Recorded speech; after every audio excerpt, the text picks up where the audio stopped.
Hi, I'm Kirk Jowers, and I'm pleased to host a new series from doTERRA about COVID-19. As always, my expert to guide us on this is Dr. Russell Osgothorpe. Hi, Kirk. Thank you for being with us. Good to be with you. This is the second of our foundational episodes on social distancing and coping.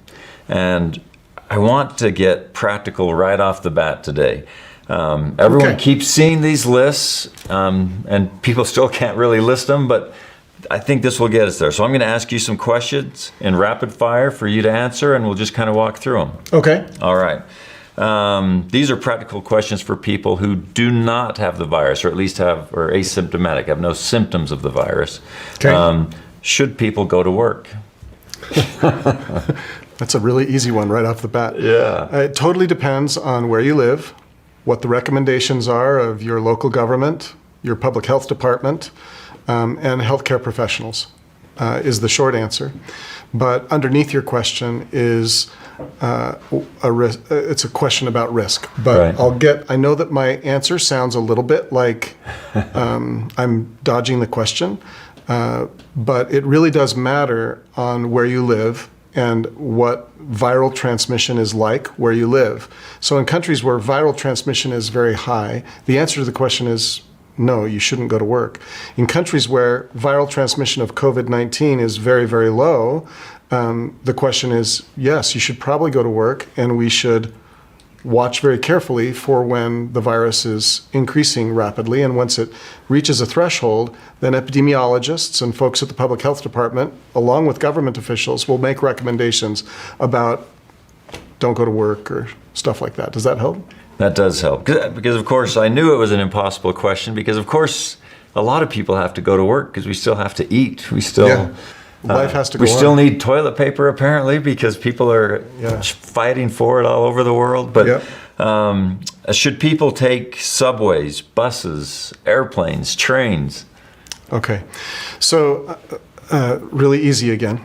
Yeah. But right now, I would say if you can avoid that, I would. Social distancing is the way I answer this question. It's very hard to socially distance on a subway. It's very difficult to do it on an airplane. If you can avoid travel, or if there's another way for you to get where you are going, this would be the time to do that. And you should avoid methods of transportation and travel that require you to be in very close contact with large numbers of people. And I think personally that makes sense worldwide. This now is in most countries. And for the countries that 123 countries, according to the World Health Organization. Right. And in many of the countries where we don't have evidence of COVID, they're probably not testing. Right. And so I would say that if you can limit travel, you should. Restaurants, grocery stores? Again, it comes down to risk. So what I would say to grocery stores and restaurants, they're two different things, so I'll tackle both. Yeah, we need to go to the grocery store, we need to get food, and we need to provide for our families. So yes, you can go to the grocery store, just do so in a manner that allows social distancing to be your phrase of the day. And danger zones would be the handles of the carts and things like that, right? If you can go to the grocery store and you're going to use a cart that's been used by others before, wipe it down, right? Make sure that it's clean. Try and use a sanitizer of some sort before you use a cart that's been used by others. Frequent hand sanitizer. This is just real common sense stuff, right? So I don't want to get people to panic around these sorts of questions that you're asking because people need to live. But going to the grocery store is different than getting on a plane with 300 people. Right. Going to the grocery store is not the same as getting on a crowded subway. I think the most important phrase is social distancing. You want to remember that. And if you can manage social distancing, at whatever question you're asking, should I do that? Should I do this? Social distancing is the way that you answer the question. If you can do it, then the answer is likely, yeah, I think that's probably pretty safe or very low risk. If you can't maintain social distance from somebody, then it becomes something you should try and avoid. Local gym, we're told, in addition to all the Like preventative things, we're supposed to exercise, eat right, supplements, do all the things That's to really get our important, immunity boosted. But now maybe we can get our social distancing at the gym, but we still don't know who touched the barbell and the equipment before we did. It's really important to do things that decrease stress and improve your health while going through a pandemic. Exercise is one of those things that's been shown to decrease stress and improve health. So as I answer this question, please don't think that I'm saying don't exercise. Okay. What I want people to think about, though, is that if you can exercise more safely, do so. Right. Go for a walk, go for a run. Don't use the treadmill if you can avoid it, if it's been used by 100 people. Or make sure that if you are using a treadmill, if weather requires that you exercise inside or at a gym, wipe things down, use hand sanitizers. You can mitigate risk. You can mitigate risk by wiping things down and cleaning things carefully. But in general, do things that allow you to keep social distance.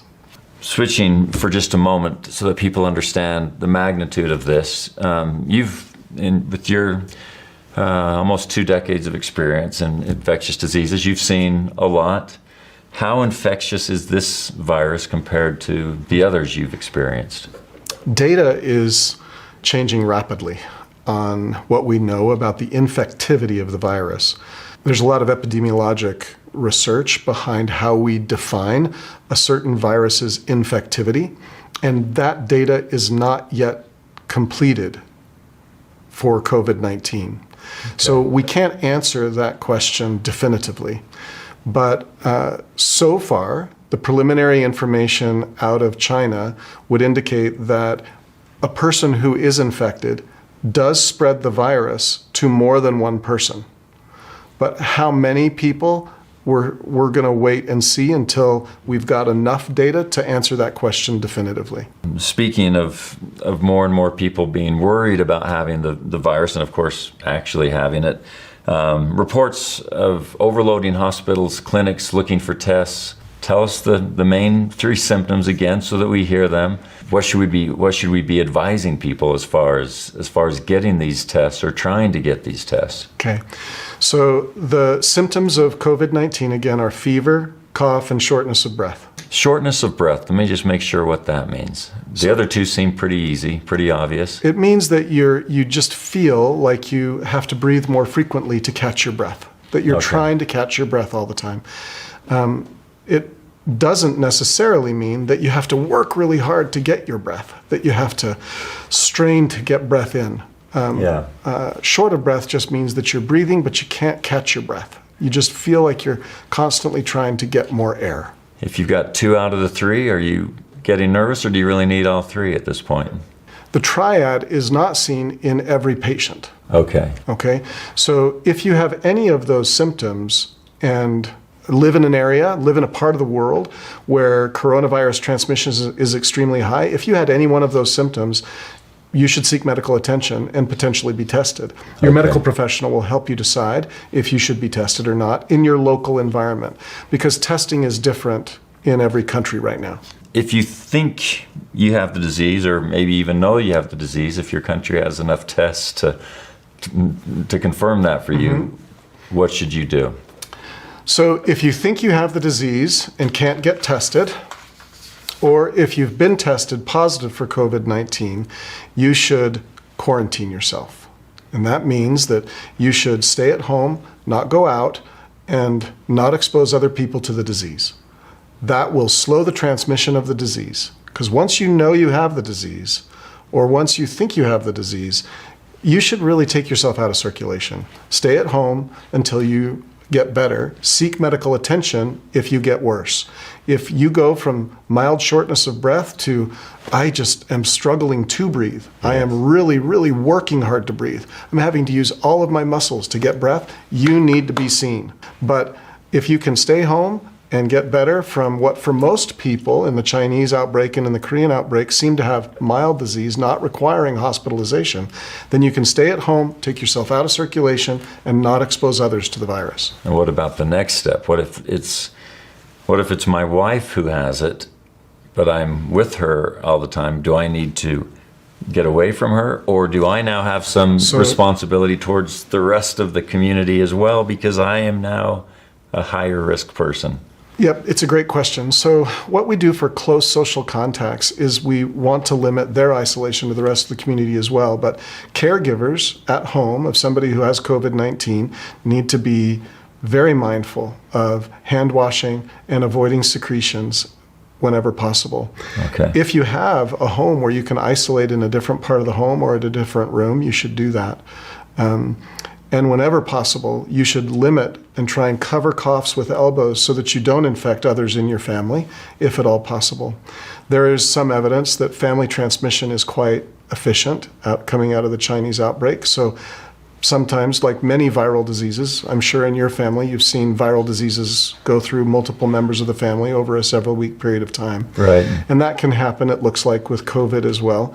So anybody who's caring for somebody with COVID or thinks that they have COVID should really use common sense measures of keeping social distance when you can, covering cough if you're the one who's sick, washing your hands frequently. Those are going to be the best ways of preventing transmission within family members. And then lastly, if you can, isolate the individual even within your own home as much as possible from other members of the family. The last topic I wanted to address, because we're hoping these episodes are ones that people will have as a resource to go back to. Maybe they don't care too much about it now because everyone's healthy, but if something happens. But let's talk about the mental health and coping during a pandemic. Both for just everyone at large, what can people do to support themselves? Yep, it's very important, actually. But I guess let's start here. What type of reactions should we expect during infectious disease outbreak? Anxiety. So what is so striking about any pandemic is the amount of news coverage and anxiety that these situations bring. Some of that anxiety is very warranted, and some of it is over-exaggerated. But regardless of how the story unfolds with whichever disease we're talking about, anxiety is a real problem during a pandemic. I believe personally that it's a real problem right now in many parts of the world for COVID-19. And how should parents be supporting their children and their anxieties that they may be feeling? I think it's really important just to recognize it and talk about it with one another and be patient with one another. People are different and they respond to stressful situations differently, even within your own family.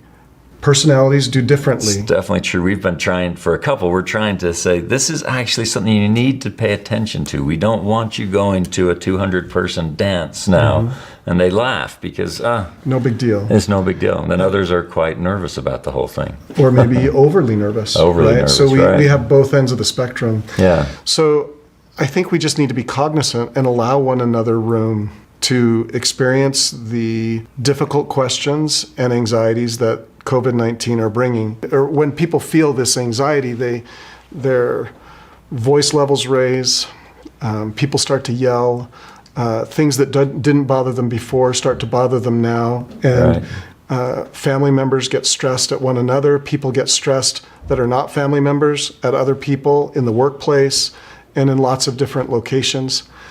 Most important thing we can do when we need to take a break from pandemic is to unplug.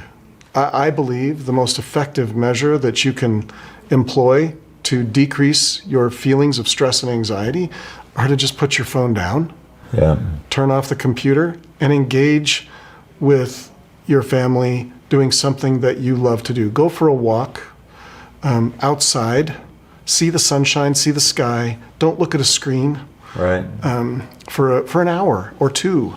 If you were to do that, you'll see that things will feel differently afterward. We all have our breaking point. And when you are approaching it, do things that will lower your breaking point.